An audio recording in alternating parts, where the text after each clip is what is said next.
Olá, vamos para mais uma aula nossa de português. Hoje a gente vai estar estudando sobre a colocação dos pronomes oblíquos átonos, certo? Então, vamos prestar atenção, tá? Ok? Vamos lá. Aqui a gente tem um quadro falando dos pronomes pessoais, né? Quanto ao número, pessoa, né? Aí os pronomes pessoais do caso reto e os pronomes pessoais oblíquos, que são os átonos e os tônicos. Então, quando a gente passa a falar de pronomes, a gente vê que tem um número. Quanto ao número, vai ser singular e plural. Quanto à pessoa, né? Vai ser primeira pessoa, segunda pessoa ou em terceira pessoa. Aí os pronomes do caso reto, né? No singular, né? Em primeira pessoa, eu, tu. Primeira pessoa, eu. Segunda pessoa, tu. E terceira pessoa, ele e ela. Aí os pronomes aí no plural, né? Primeira pessoa nós, segunda pessoa vós e terceira pessoa ele, elas. Aí tem o quadro dos pronomes pessoais oblíquos, que são divididos em átonos e tônicos. Hoje a gente vai estudar os tônicos, ou os átonos, certo? Que é mete, o, a, li, si. E nos, vos, os, as, lhes, si. Ok? Então, vamos se adentrar aqui só nos pronomes pessoais oblíquos átonos.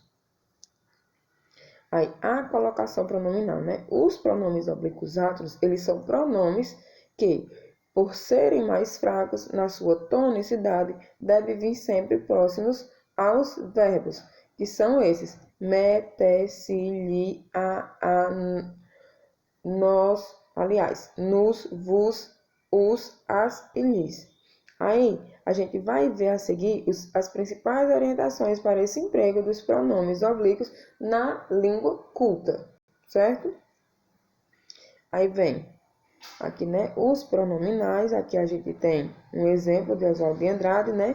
Dei-me o cigarro, diz a gramática, do professor e do aluno e do matuto sabido, mas o bom negro e o bom branco da nação brasileira dizem todos os dias: Deixa disso, camarada, me dá um cigarro, certo? Aí é pronominais de Oswald de Andrade.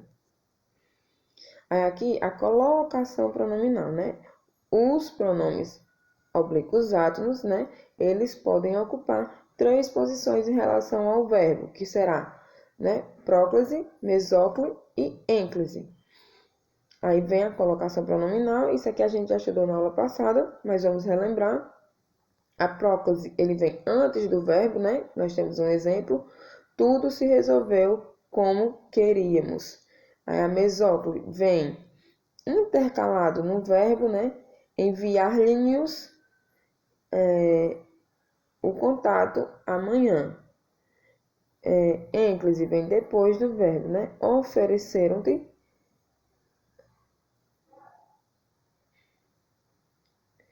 a alguma ajuda, né? E vem a pergunta: ofereceram-te alguma ajuda? Então, aí é a forma da colocação pronominal que elas ocupam essas 3 posições, né? Próclise, mesóclise e ênclise. Quando se há próclise? Quando é que se acontece a próclise, né? Tem os fatores que fazem com que aconteça, tem o grupo de palavras, e aqui a gente tem uns exemplos, né? Com as palavras negativas, com advérbios, com pronomes relativos, com pronomes indefinidos, com pronomes demonstrativos e conjunções subordinativas, certo? Aí há grupo de palavras que fazem parte das palavras negativas que acontecem com a próclise, né? Não, nada, nunca, nenhum, e etc. Aí temos os exemplos. Ele nada nos disse sobre isso, com advérbios. Aqui, sempre, muito, já, talvez, rapidamente e etc. Já se resolveu o problema? Pronomes relativos. Quais são eles? Que, quem, qual, onde e etc. Exemplos. Esse foi a opção que me restou, certo? Essa foi a opção que me restou. Pronomes indefinidos. Muitos, tudo, algum, outros, né? Ninguém. Aí vem aí o exemplo. Ele é curioso. Tudo lhe interessa. Pronomes demonstrativos são estes: este, esse, isso, aquela, certo? Aquilo. Aí vem aí o exemplo. Sei que isso a incomoda demais. É conjunções subordinativas. Que, quando, embora, porque, se, como, certo? Desde que, mas. Aí vem aí. Dizem que te consideras um gênio. Ele mora aqui desde que se formou, ok? Então, aí é o emprego de como acontece a próclise. Aqui a gente tem mais alguns exemplos, né, de próclise. Diante de pronomes, ó, todos me desejaram boa sorte nas provas. Aquilo me incomoda bastante. Muitos se perderam naquela estrada. Aí, diante de palavras negativas, não lhe perguntei isso, jamais me disseram tudo, nunca me mostraram uma foto sua, né? Diante de conjunções também, o jovem pode modificar o sistema se o deixarem apresentar suas ideias. Quando te chamarem para uma vaga, avise-me. Diante de advérbios, né? Ontem me telefonaram. Realmente a encontrei às pressas. Observe se houver vírgula, né? Usa ênclise no sentido aí, ó. Ontem, vírgula, telefonaram-me. Então, se houver, na questão de advérbio aí, se houver uma vírgula depois do advérbio, então você vai utilizar aí uma ênclise, certo? Aí vem a própria opcional, né? Com os pronomes pessoais do caso reto, né? Eu, tu e etc. Desde que não que seja lhe precedido palavras atrativas, né? Exemplo, eu lhe obedeço. Aí é uma próclise.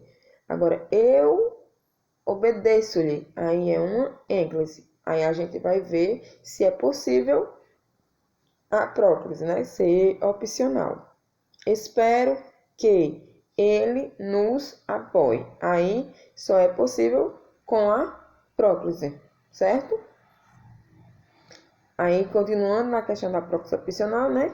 Quando o verbo não se inicia a oração e não há fator de próclise. Ó, o professor te devolveu a prova?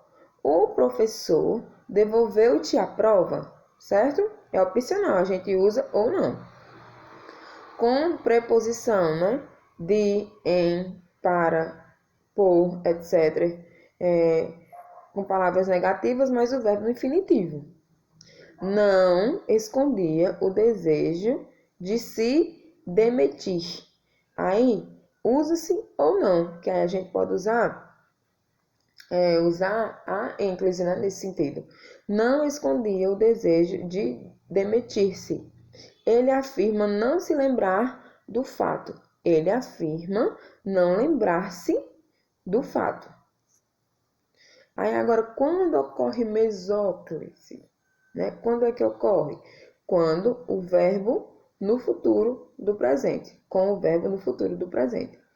Dar-te-ei, meu amor, quando quiseres, com o verbo no futuro do pretérito.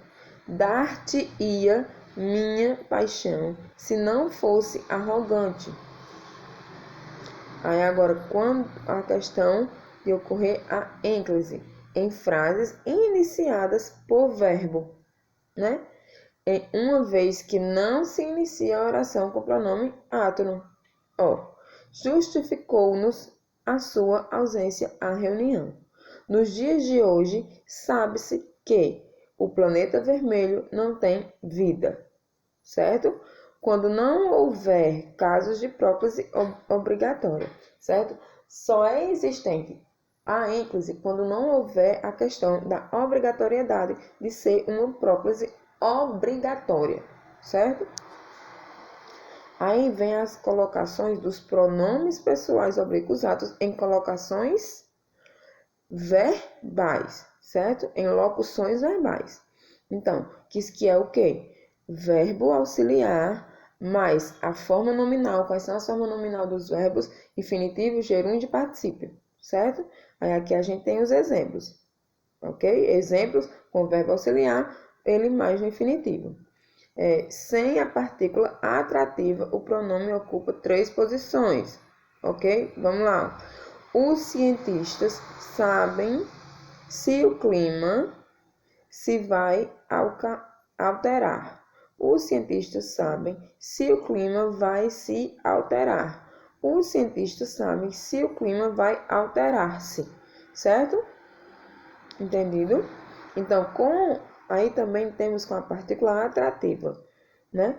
O pronome une-se à partícula, certo? E vai ficar desta forma. Os cientistas sabem se o clima não se vai alterar. Aí outros exemplos, com o verbo auxiliar no gerúndio, sem a partícula atrativa, o pronome ocupa 3 posições também. As visitas se foram se retirando. As visitas foram se retirando. As visitas foram retirando-se, ok? Com a partícula atrativa, o pronome une-se à partícula ou vai para o último verbo. As visitas não se foram retirando. As visitas não foram retirando-se. Entendido, né? Aí, exemplos de verbo auxiliar mais particípio, né? Aí, a gente vê aí o primeiro exemplo, né, que fala com a partícula atrativa. Ele se havia esquecido da promessa que fizera nos amigos. Ele havia se esquecido da promessa que fizera aos amigos. Aí, aqui a gente nota, né, que ele havia esquecido-se da promessa que fizera aos amigos. Então, nesse caso aí, é totalmente errado, certo? Essa colocação fica inválida na questão do particípio. Aí também a gente pode ver com a partícula atrativa, o pronome une-se à partícula. Ele não se havia esquecido da promessa que fizera aos amigos. Aí sim fica totalmente correto e coerente. Aí a gente passa a ter também algumas adaptações, certo? Que os pronomes a, o, a, os, as, né? Aí eles sofrem algumas adaptações quanto à questão das suas terminações, né? Eles passam a ter outras formas, que vão ficar lo, lá, los e las, né? Vou amá-la por toda minha vida. Observação, com a expressão eis, acontece a mesma coisa. Eila, aqui, radiamente e bela, certo? Quando se fala com eis. Aí os pronomes também, né? O, a, os e as, quando precedidos de verbos terminados em m, ão e ãe, né? Eles assumem formas que vão ficar no, na, nos e nas. Aí vai ficar: entregaram-no ao professor. O assunto dão-no por encerrado. Certo? Deu para entender a questão da colocação dos pronomes oblíquos atos e também as locuções verbiais, ok?